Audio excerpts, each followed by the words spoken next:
Hey everybody, good morning. I'm here to tell you about your daily activities. So let's look at the lessons. Today's Wednesday. So if you haven't already, you can read this penguins here.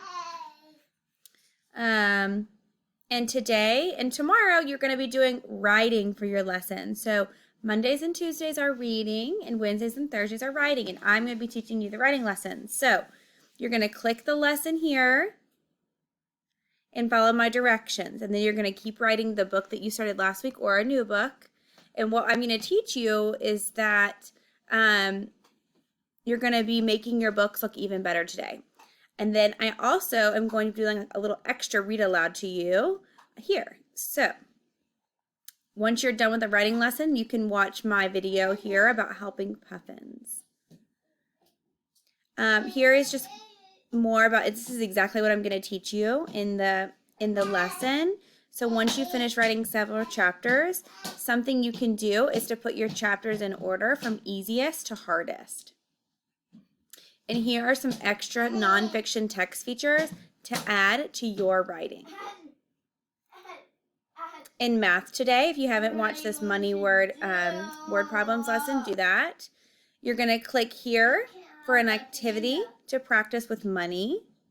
Then if you can't do that, you're going to click here.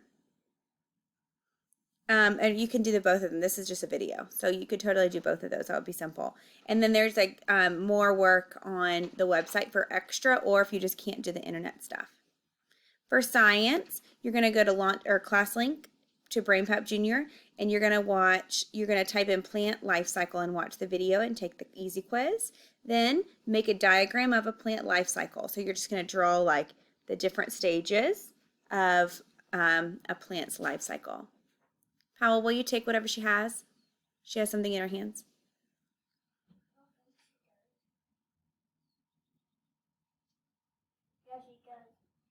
Okay, everybody, that's really all for now.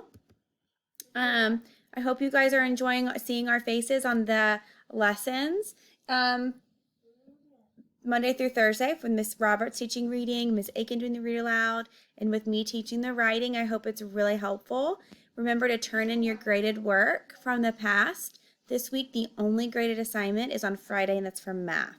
So you can send that to Miss Strickland when you're done on Seesaw, or just email her, whatever's easiest for you and your family. And of course, if you don't have any questions or are confused, then please send me an email so I can help. I miss everybody so much. I can't wait to see everybody again. I hope you all are staying healthy at home with your families, and I'll see you tomorrow for the morning message.